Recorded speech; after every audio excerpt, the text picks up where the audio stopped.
เคอันนี้เดี๋ยวเรากำลังจะมาอัปเกรดเครื่อง Dell Optiplex 3060นะครับผมครับตัวนี้ขนาดเล็กนิดเดียวสบายๆนะฮะตัวนี้เนี่ยซื้อมาประมาณ 9,000 กว่าบาทประมาณเกือบหมื่นสเปคเป็น i3-8100T RAM 4 g b Hard Drive 500 g b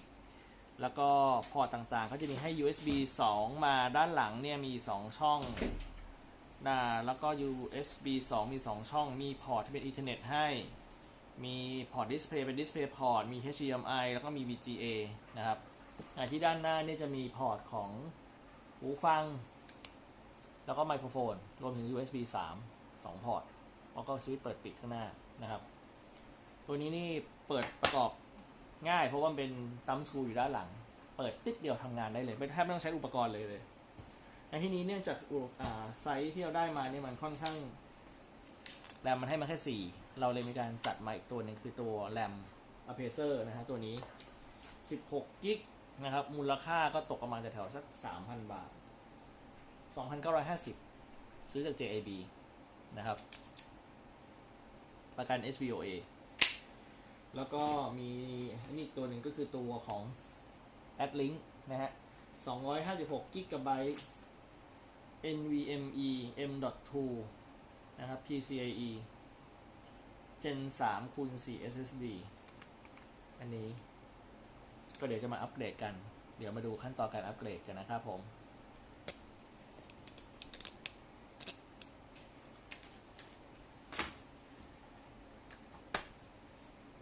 นี่นะตัมสกรูนะฮะเราบิดหมุนได้เลยหมุนไปหมุนไปหมุนไป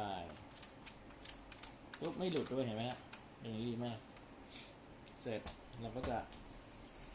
ดันฝาไปด้านหน้านะดันฝาไปด้านหน้าปุ๊บให้ในหลุดละง่ายๆข้างในนี้จะเห็นว่ามันมีอุปกรณ์อยู่หลายอย่างเหมือนกันซึ่งเขาทำมาให้เราสามารถอัปเกรดง่ายๆอยู่แล้วนะเดี๋ยวเริ่มจากอัปเกรดแรมก่อนละกันแรมนะครับเราจะต้องอยู่ข้างใต้นี้นะฮะเราก็แค่เอามือบีบอย่างนี้นะฮะมันจะมีลูกศรบวกอยู่แล้วเราแค่บีบเดี๋ยวยกขึ้นนิดนึงปุ๊บหลุดละแค่นี้เองนี่เป็นลำโพงนะฮะพัดลมตัวเล็กมากเลยปุ๊บเดี๋ยวนะฮะพัดลมตรงนี้หมุนนะฮะดูดลมจากด้านหน้าตรงนี้นะฮะเป่าฮีทซิงค์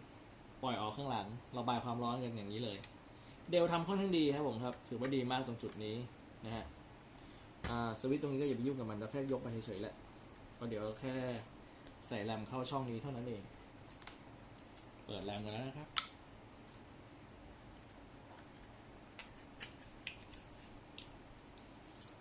ก่อนอื่นแตะโลหะกันไฟฟ้าสถิต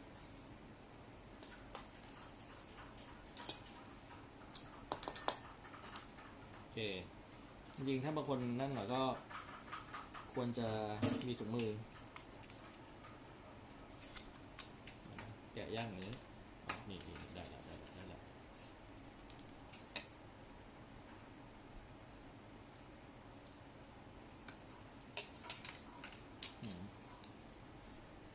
ผมละกลัวอย่างเงี้ย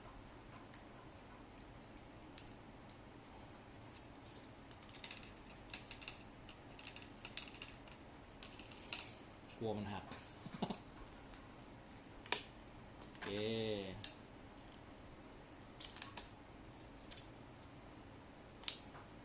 ที่มันไม่ควรจะไปแตะเลยตรงทองเหลืองมันนะมาแล้วโชควิธีใส่ก็ไม่ยากครับผมก็ดูตามขั้วตรงนี้ให้ตรงกันก็พอนะเห็นไหมเนี่ยฮะตรงกันนะฮะตามร่องนะฮะถ้าซูมเดี๋ยวก็จะเห็นอย่างเงี้ยร่องตรงนี้ให้มันตรงกับตรงแง่งตรงนั้นนะครับเราก็แค่สอดลงไปอย่างนี้นะครับปึ๊บเสร็จละที่เหลือแค่กดลงหลังจากใส่เสร็จ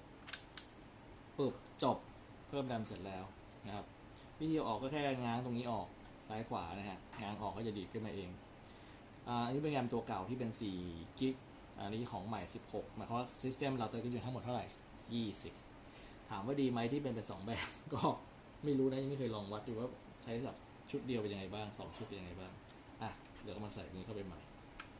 สอดตรงนี้ไปด้านหลังก่อนนะฮะแล้วก็ค่อยปรับลง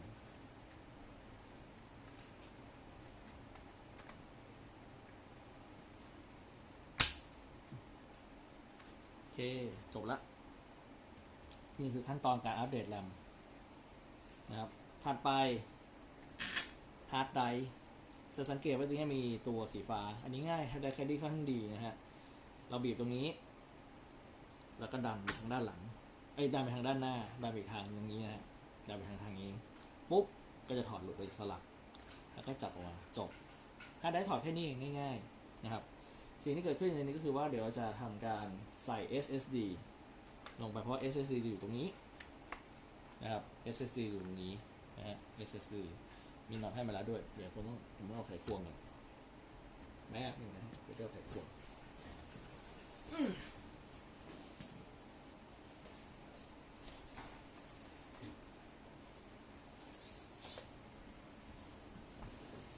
เดี๋ยวจะพยายามมีตัว edit ให้ด้วยนะฮะก็คือจะมีตัว edit ของไฟล์ที่จะตัดช่วงที่ไม่จำเป็นออกให้แต่ว่าอันนี้ก็ถือว่าเห็นกันสดๆไปเลยว่าทำอะไรกันบ้างได้ไหมตรงนี้ได้โอเคนะเราไขน็อตออกมาก่อนหรือแม่เด็กเป็นรูเหมือนกัน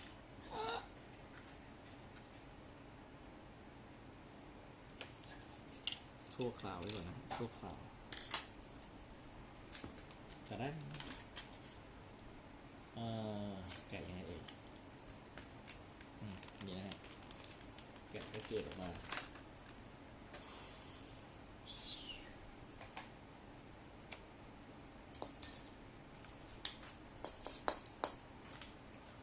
ขายบรรจุผมไปแล้วนะฮะโอเคอันนี้นะครับเราก็ดูตามร่องของมันเหมือนกันนะนี่มีร่องอยู่ตรงนี้นะฮะที่ตัวบอร์ดเองที่ใส่บอร์ดก็จะมีร่องให้เห็นอยู่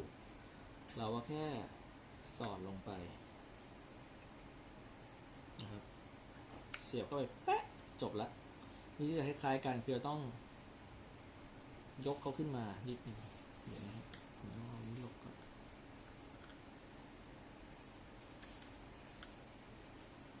นี่เป็นของ Wi-Fi ไม่เป็นไรเดี๋ยวเราจะค่อยๆ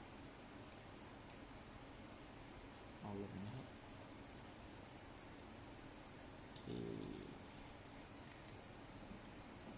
ก็จะขันน็อตล็อกลงไป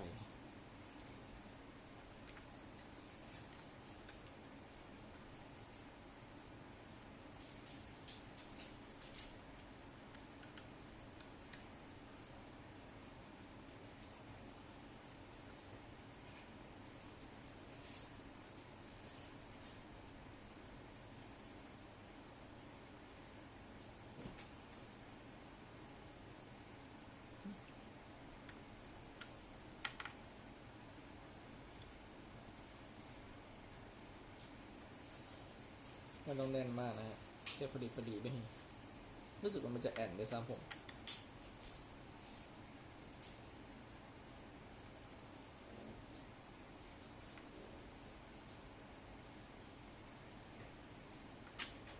สังเกตว่ามันแอนเมื่อกี้นี้ผมกลัวไม่เป็นไรเอาใหม่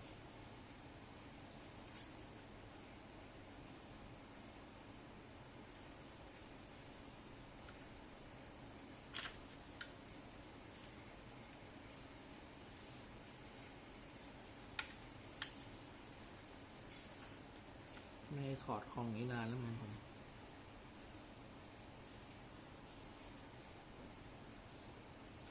โอเค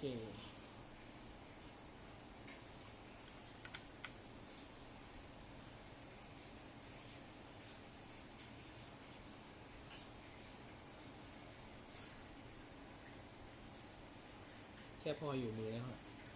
ผมว่าใส่จนแอนไม่ไหวแล้วเนี่ยเรียบร้อยนี่เป็น Wi-Fi การ์ดก็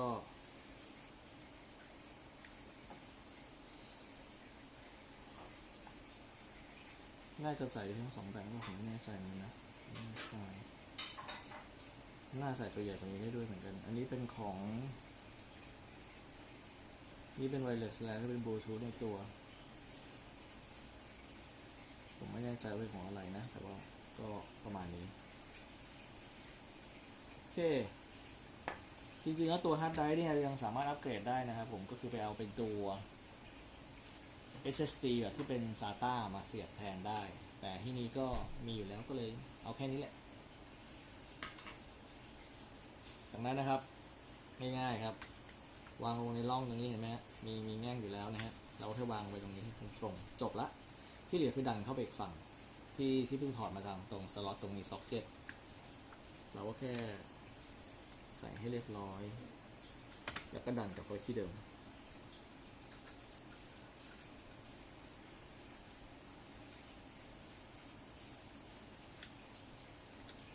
หัวหักนี้จริงๆแล้วตัวสล็อตของ VGA ตรงนี้สามารถอัปเกรดเป็นตัว HDMI 2.0 ได้แต่ยังหาไม่เจอว่าพาร์ทที่ว่ามันเป็นอะไรหรือไม่จะสั่งยังไงมาเปลี่ยนก็เดี๋ยวลอง VGA ไปก่อนนะเพราะว่าไม่งั้นตัวHDMI เราตัวนี้เป็นแค่ 1.2 ซึ่งมันไม่พอที่จะซัพพอร์ต 4K ที่60 เฟรมกับHDR ได้นะครับก็เท่าที่เห็นแล้วกันเท่าที่เห็นนี้เก็บไปก่อนนะฮะเราต้องเผื่อไว้ถ้ามีอะไรขึ้นมาจะได้คืนได้นะครับเขาเคลมว่าคืนได้ภายใน7 วันใน7 วันเก็บไว้ก่อนนะฮะเดี๋ยวผมต้องลองเปิดเครื่องดูว่าบูตติดไหมก็ขั้นตอนก็จะประมาณแค่นี้แหละหมดละการอัปเกรดของตัวทั้ง RAM ทั้ง SSD ประกอบเข้าไปเรียบร้อยที่เหลือคือการประกอบฝากลับเข้าไปไม่ยากง่ายๆวางนี้จะไปร่องแล้วก็ใส่ร่องเข้าไปก่อนก็เรียกสไลด์ออกมานี่ก็กลับเข้าที่เดิมดันเข้าไปปุ๊บเรียบร้อยแล้วก็ขันน็อตล็อกเป็นตั้มสกรูสังเกตแทบจะไม่ต้องใช้เครื่องมือเลยมีแค่ตอนที่ไข SSD ไขควงตัวเดียวซึ่งก็หาที่มันเหมาะกับตัวของเราเองเท่านั้นเองนะฮะเดี๋ยวเราจะมาเดี๋ยวผมต้องไปลองเปิดดูก่อนเป็นไงบ้างแล้วเดี๋ยวจะมารีพอร์ตให้ทราบอีกทีดังนั้นตอนนี้ก็แค่นี้ก่อนนะครับสวัสดีครับ